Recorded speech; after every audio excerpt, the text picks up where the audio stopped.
जब 15 अगस्त को इंडिया अपने 75th इंडिपेंडेंस डे का जश्न मना रहा था, वहीं दूसरी ओर अफगानिस्तान अपने डेमोक्रेटिक राइट्स और फ्रीडम खो रहे थे। इस पूरी चीज का इम्पैक्ट इकोनॉमिकली कई सारी कंट्रीज को झेलना पड़ सकता है।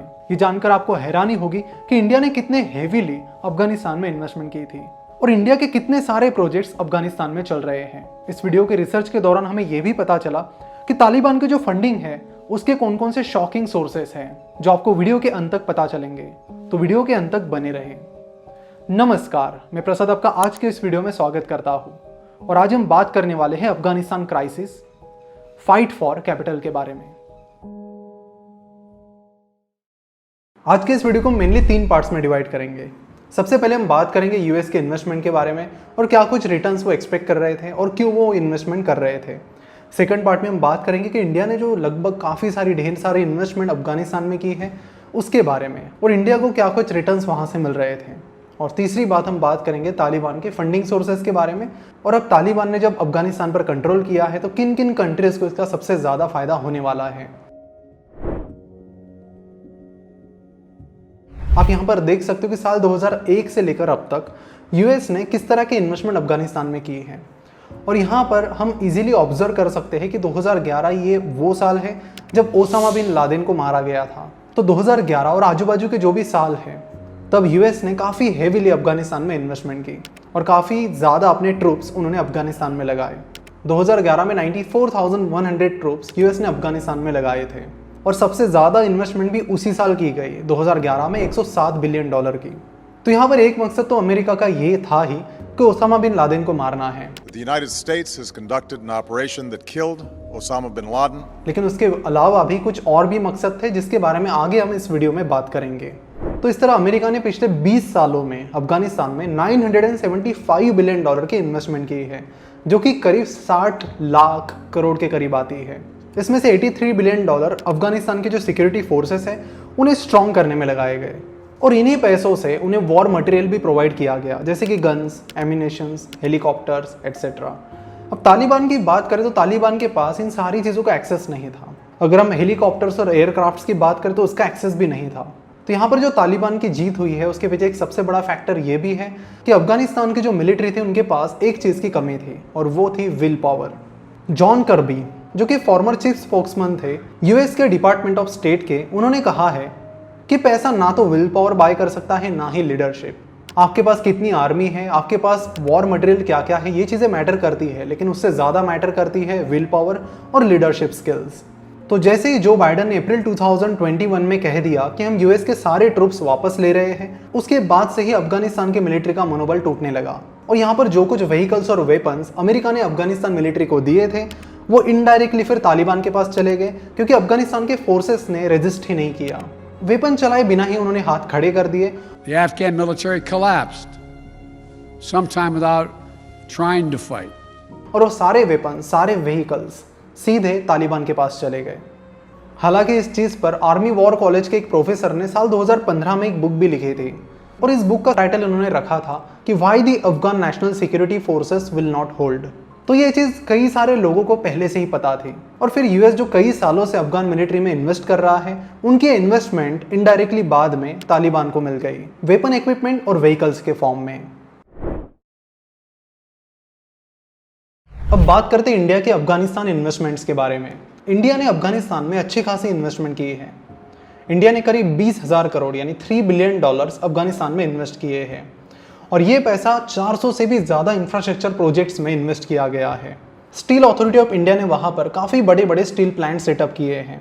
इसके अलावा वहाँ पर इंडिया ने 800 मेगावाट के power plant, hydro electric power projects, transmission lines, road, इन सब में इन्वेस्टमेंट की है।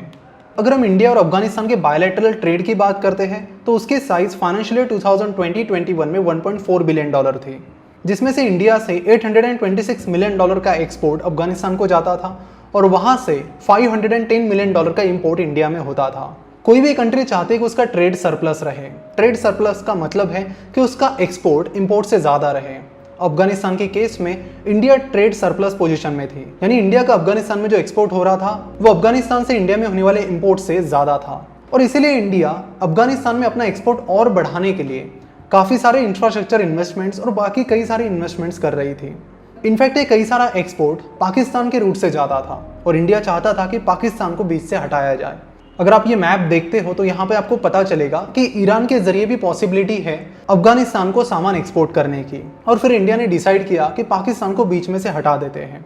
और फिर इंडिया ने साउथ ईस्टर्न ईरान में चबहार पोर्ट के एक्सपांशन पर काम करना शुरू किया और इंडियन गवर्नमेंट ने वहां पर $100 मिलियन से भी, यानी करीब 700 करोड़ से भी ज्यादा की इन्वेस्टमेंट की, ताकि ईरान के जरिए इंडिया डायरेक्टली अफगानिस्तान को सामान एक्सपोर्ट करे। ये सब कुछ सही चल ही रहा था। इसी बीच तालिबान ने जो कंट्रोल किया है अफगानिस्तान पर, इससे इंडिया को काफी बड़ा झटका लगा है। क्योंकि अगर इकोनॉमी वाइज बात करें तो अफगानिस्तान की इकोनॉमी ऐसी है कि वहां से कई सारी दूसरी कंट्रीज को फायदा मिल सकता है। अफगानिस्तान में $1 ट्रिलियन से ज्यादा के प्रूवन अनटैप मिनरल डिपॉजिट्स हैं। तो कॉपर, गोल्ड और कई सारे रेयर अर्थ एलिमेंट्स के लिए और मिनरल्स के लिए अफगानिस्तान एक काफ़ी अच्छी जगह है। और यही रीज़न है कि कई सारी बड़ी इकोनॉमीज जैसे कि यूएस, चाइना, रशिया, इनकी नज़र अफगानिस्तान पर है। रेयर अर्थ एलिमेंट्स की 90% प्रोसेसिंग कैपेसिटी चाइना के पास है। अमेरिका भी चाहते थे कि उनके पास रेयर अर्थ्स का कुछ पोर्शन आए और इसलिए अफगानिस्तान पर वो काफ़ी अग्रेसिव भी थे। तो अब ये तो समझ में आया कि क्यों कई सारी कंट्रीज यहाँ पर इन्वॉल्व हो रही थी अफगानिस्तान के पॉलिटिक्स में और अफगानिस्तान को कंट्रोल करने में। लेकिन अब जबकि तालिबान ने अफगानिस्तान पर कंट्रोल कर लिया है तो ये समझना भी बहुत ज़रूरी है कि तालिबान को कहाँ से फंडिंग आई और जिन लोगों ने तालिबान को फंडिंग प्रोवाइड की है उन्हें यहाँ पर क्या फ़ायदा मिलने वाला है, और जो बड़ी इकोनॉमीज कंट्रोल करने की कोशिश कर रही है अफगानिस्तान को कई सालों से, उनमें से किसे यहाँ पर सबसे ज़्यादा फ़ायदा मिलने वाला है।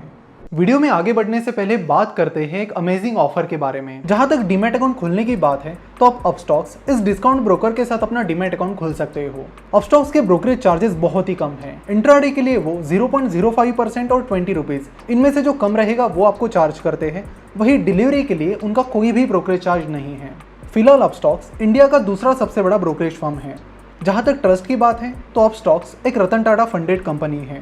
नीचे डिस्क्रिप्शन में दी गई लिंक पर क्लिक करके आप अपस्टॉक्स के साथ अपना डीमैट अकाउंट खोल सकते हो, जिसके बाद आपको हमारी तरफ से अमेजन का वाउचर मिलेगा, जिसे आप अमेजन पर कुछ भी खरीदने के लिए इस्तेमाल कर सकते हो। आपको 200 रुपये से ज़्यादा का ही गिफ्ट वाउचर मिलेगा। एग्जैक्टली कितने रुपए के ये वाउचर रहेगा उसके डिटेल्स डिस्क्रिप्शन में दिए गए हैं। तालिबान की फंडिंग की बात करें तो 2016 में फोर्ब्स ने तालिबान को 5th रिचेस्ट टेररिस्ट ऑर्गेनाइजेशन कहा था। उस वक्त सबसे बड़ी टेररिस्ट ऑर्गेनाइजेशन ISIS थी, जिसका एनुअल टर्नओवर $2 बिलियन यानी करीब 15,000 करोड़ था। और फाइनेंशियल ईयर 2019-20 में तालिबान का एनुअल बजट $1.6 बिलियन यानी करीब 11,000 करोड़ था, जिसमें से करीब 3,000 करोड़ माइनिंग से आए। तालिबान जिन एरियाज को कंट्रोल करता है वहाँ पर काफ़ी हेविली माइनिंग होती है और वहाँ से तालिबान को अच्छा खासा रेवेन्यू आता है। और 3,000 करोड़ ड्रग से आए और बाकी पैसा foreign donations, export, taxes in the form of protection और एक्सटॉर्शन मनी और रियल एस्टेट से आया। कई सारे यूएस ऑफिशियल्स का कहना है कि रशिया भी काफ़ी भारी मात्रा में वेपन्स और ट्रेनिंग तालिबान को प्रोवाइड करती है। रिसेंटली एक रिपोर्ट आई है जहां पर यह पता चला है कि पाकिस्तान और ISI भी तालिबान को ट्रेनिंग प्रोवाइड करते हैं। और कुछ थ्योरीज ये कहती है कि चाइना से भी तालिबान को पैसा आता है। तो यहाँ पर जब तालिबान ने अफगानिस्तान पर कंट्रोल कर लिया है तो यहाँ पर सबसे ज़्यादा फायदा अगर किसी कंट्री को हो सकता है तो वो है चाइना। चाइना ने अफगानिस्तान के इंफ्रास्ट्रक्चर में काफ़ी हेविली इन्वेस्ट किया है। उन्होंने वहाँ पर कई सारे बेल्ट और रोड इनिशिएटिव्स शुरू किए हैं और इस डेवलपमेंट को तालिबान भी रोकना नहीं चाहेगा। चाइना ने ऑलरेडी पाकिस्तान में काफ़ी सारी इन्वेस्टमेंट की है और चाइना पाकिस्तान कॉरिडोर खड़ा करके लगभग काफ़ी सारे पाकिस्तान को कंट्रोल करने की कोशिश चाइना यहाँ पर कर रही है और बस उस कॉरिडोर को थोड़ा और बढ़ाकर वो अफगानिस्तान तक लेके जा सकते हैं। तो इस तरह चाइना, पाकिस्तान और अफगानिस्तान इन दोनों कंट्रीज़ को भी आसानी से कंट्रोल कर सकता है और वहाँ के जो माइनिंग प्रोजेक्ट्स हैं और रेयर अर्थ एलिमेंट्स हैं उन्हें अक्वायर कर सकता है। और इसका सीधा मतलब है कि ये चीज़ इंडिया के लिए सही नहीं है। इस चीज़ का सीधा असर इंडिया के एक्सपोर्ट पर भी होगा और कहीं ना कहीं सिक्योरिटी के हिसाब से भी ये चीज़ इंडिया के लिए सही नहीं है। सो जिन रिटर्न्स को इंडिया यहाँ पर एक्सपेक्ट कर रहा था और जिन रिटर्न्स को देखकर इंडियन गवर्नमेंट ने काफ़ी हेवीली इन्वेस्ट भी किया था, वो यहाँ पर आगे चलकर अच्छे रिटर्न्स देगी ऐसा नहीं लग रहा है। तो ये था अफगानिस्तान के क्राइसिस का पूरा इकोनॉमिक्स।